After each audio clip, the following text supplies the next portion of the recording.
Capítulo 1 Minha infância. Não é demais afirmar solenemente que nasci com grandes inquietudes espirituais. Negá-lo seria um absurdo. Ainda que a muitos pareça insólito e incrível o fato concreto de que haja alguém no mundo capaz de se lembrar, de forma íntegra, a totalidade de sua existência, incluindo até o seu próprio nascimento, eu quero afirmar que eu sou um destes. Depois de todos os conhecidos processos de parto, limpo e bem vestido fui levado ao leito materno e posto junto de minha mãe.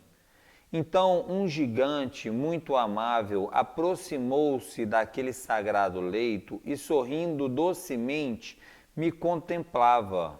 Era o meu pai.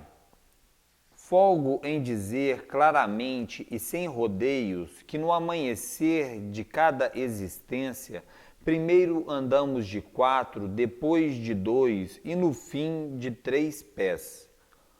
Obviamente, a última é a bengala dos anciões. De forma nenhuma eu poderia ser uma exceção à regra geral. Quando completei 8 meses, quis caminhar e é evidente que consegui, sustentando-me firmemente sobre meus 2 pés. Ainda lembro perfeitamente que daquele maravilhoso instante em que, entrelaçado minhas mãos sobre a cabeça, fiz solenemente o sinal maçônico de socorro, Elaibne Almaná. Como ainda não perdi a capacidade de assombro, devo dizer que o que sucedeu então me pareceu maravilhoso. Caminhar pela primeira vez com o corpo que me deu a Mãe Natureza é sem dúvida alguma um prodígio extraordinário. Tranquilamente me dirigi até o velho janelão, do qual se podia ver perfeitamente o multicolorido grupo de pessoas que apareciam ou desapareciam na pitoresca viela do meu povoado. Agarrar-me às barras de tão vetusta janela foi, para mim, a primeira aventura.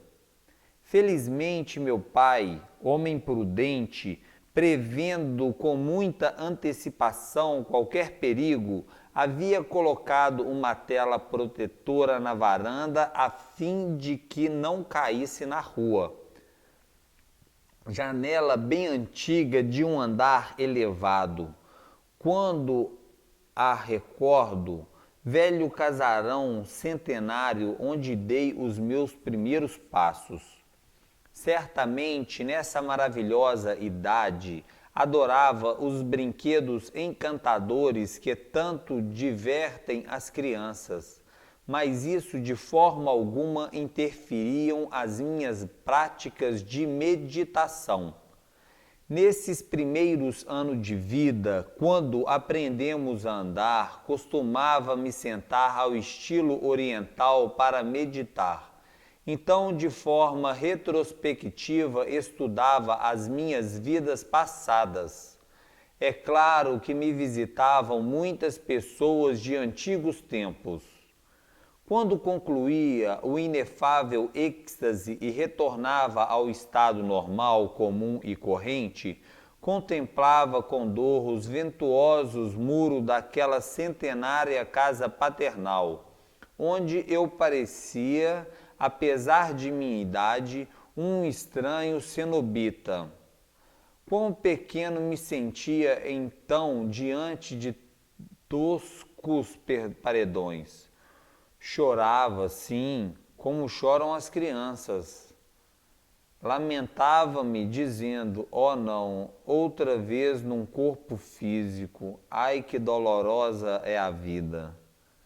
Nesses precisos instantes sempre acudia minha boa mãe, com o propósito de me ajudar enquanto dizia, a criança tem fome, a criança tem sede e etc. Jamais pude esquecer aqueles instantes em que alegremente corria pelos ensolarados corredores de minha casa. Então me aconteciam casos insólitos de metafísica transcendente. Chamava meu pai do umbral de sua recâmara e eu o via em roupas de dormir, mas quando tentava me aproximar-se dele, esfumaçava-se na dimensão desconhecida. Entretanto, confesso sinceramente que este tipo de fenômeno psíquico me era muito familiar. Entrava suavemente em sua alcova e, ao verificar de forma direta que seu corpo físico estava dormido no perfumado leito de mogno, dizia a mim mesmo: "Ah, o que acontece é que a alma de meu pai está fora, porque seu corpo carnal nestes momentos está dormindo." Por aqueles tempos começava o cinema mudo e muitas pessoas se reuniam na praça pública durante a noite para se distrair, observando filmes ao ar livre na rudimentar tela. Um lençol bem engomado pregado em 2 paus devidamente distanciados. Eu tinha em casa um cinema bem diferente. Encerrava-me num quarto escuro e fixava a vista na parede.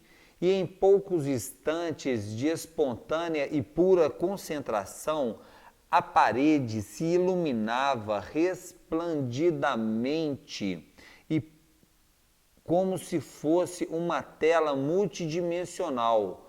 Todo o resto desaparecia em seguida para aparecer do espaço infinito as paisagens viventes da grande natureza cósmica, vários gnomos brincalhões, silfos aéreos, salamandras do fogo, ondinas das águas, nereinas do imenso mar, criaturas ditosas que comigo brincavam, seres infinitamente felizes.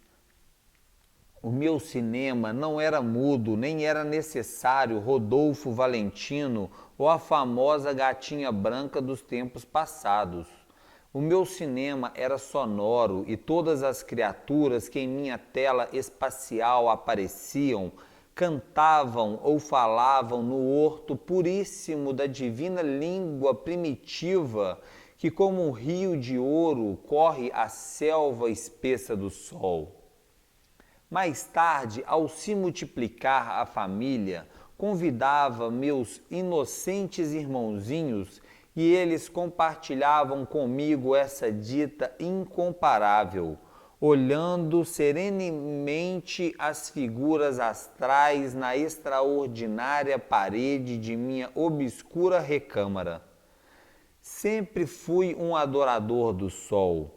E tanto ao amanhecer como ao anoitecer, subia no telhado de minha morada, porque então não havia terraços, e sentado ao estilo oriental, como um iogue infantil sobre as telhas de barro cozido, eu contemplava o astro-rei em estado de êxtase, mergulhando em profunda meditação.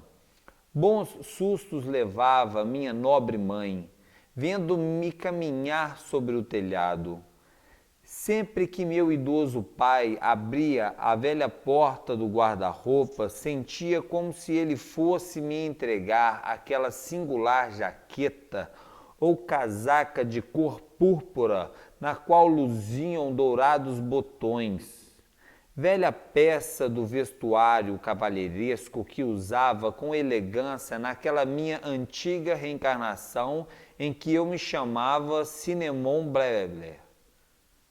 Às vezes me ocorria que nesse armário antigo pudessem também estar as guardadas espadas e florestes dos antigos tempos. Não sei se meu pai me compreendia. Pensava que eu talvez pudesse me entregar objetos dessa antepassada existência. O ancião olhava-me e, em vez de tais objetos, entregava-me um carinho para que com ele fosse brincar. brinquedo de alegrias inocentes de minha infância.